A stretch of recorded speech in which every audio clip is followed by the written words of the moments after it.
Hello दोस्तों, स्वागत है आपका एक और रहस्यमय कहानी में। तो चलिए शुरू करते हैं। तो हमेशा की तरह से सम्राट विक्रमादित्य उसी बेताल को लेकर के पेड़ से चल देते हैं। बेताल कहानी सुनाना शुरू करता है कि राजन ध्यान लगाकर सुनो। प्राचीन काल में विशाला नामक राज्य में राजा पद्मनाभ राज करते थे। उनके राज्य में एक साहूकार रहता था जिसका नाम था अर्थदत्त। वो बहुत ही धनी था। उसके एक सुंदर कन्या थी। कन्या जब बड़ी हो गई, विवाह योग्य, तो उसने एक दूसरे राज्य से एक राजा का, वो साहूकार का लड़का था, उससे शादी तय कर दी। उसका नाम था मणिदत्त। मणिदत्त बहुत ही सुंदर था और अच्छा भी था। वह उसकी पुत्री का बहुत ध्यान रखता था, लेकिन उसकी पुत्री उसको बिल्कुल भी पसंद नहीं थी। मणिवर्मा जो था वो हमेशा यही करता था कि वो किसी तरह से भी खुश रहे, लेकिन धीरे धीरे करके वो रहना तो चाह रही थी, लेकिन क्या करे, रह रही थी वहीं पे। वहां से उसको निकलने का मौका नहीं मिल रहा था। एक दिन वो बाहर कहीं टहलने के लिए जा रही थी, घूम रही थी। वो था भी नहीं मणिवर्मा वहां पे। जब था नहीं तो ये जो है घूम रही थी वहीं पे। इसको वहां के राजा का पुरोहित का लड़का, उसी राज्य के पुरोहित का लड़का घूम रहा था उसी जगह पे। जब उसने उसको देखा तो उस पे वो मोहित हो गई। उसने सोचा ये मुझे वर के रूप में मिला होता तो कितना ही अच्छा होता। अब उसके वो ध्यान में एकदम से बहुत वो सोचने लगी कि क्या किया जाए क्या ना। तो वहीं वो राजमहल के जो बाग था वहीं जाती है।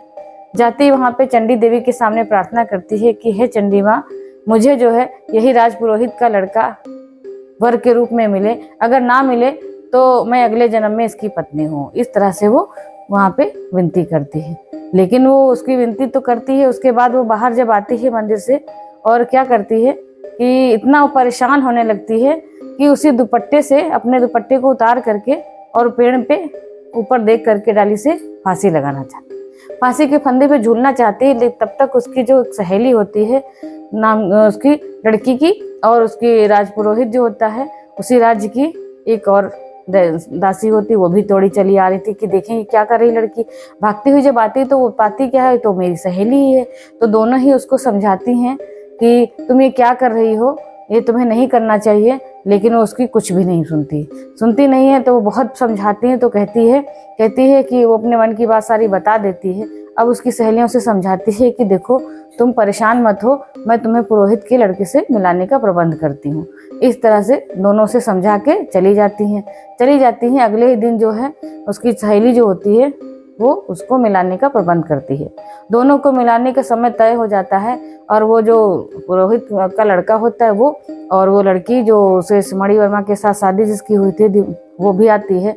दोनों मिलते हैं आपस में एक बाग में। मिलने के साथ साथ दोनों आपस में जब मिलते हैं तो जैसे ही वो पुरोहित का लड़का उसके करीब में आता है तो जो साहूकार की लड़की होती है उसकी एकदम से दिल की धड़कन बहुत तेज हो जाती है, और इतनी वो खुश होती है कि खुशी में उसके दिल की धड़कन इतनी बढ़ जाती है कि वो वहीं पे मर जाती है। जब वो मर जाती है और उसको मरा हुआ देख करके जो पुरोहित का लड़का होता है वो एकदम से डर जैसा जाता है। उसको कितना भय लगता है कि उसके भी दिल की धड़कन रुक जाती है और वो भी वहीं पे मर जाता है।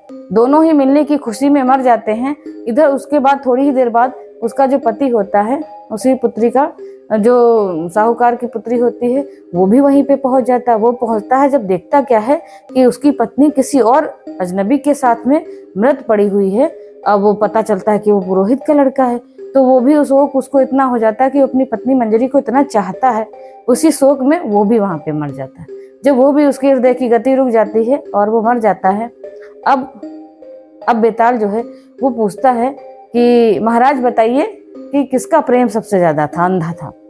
तो अब बार बार वो पूछ रहा है कि महाराज को विवश कर रहा है कि महाराज बताइए कि किसका प्रेम इतना अंधा था जो वहां पे मरा।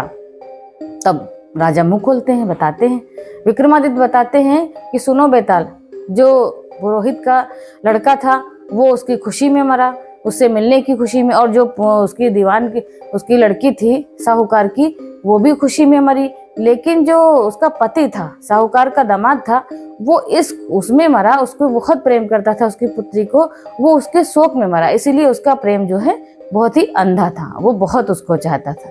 तो बेताल कहता है महाराज आपने बिल्कुल सही जवाब दिया, और बेताल जो है वापस जाके उसी पेड़ पे लटक जाता है। तो दोस्तों ये थी आज की कहानी। मिलते हैं कल एक और रहस्यमय कहानी के साथ।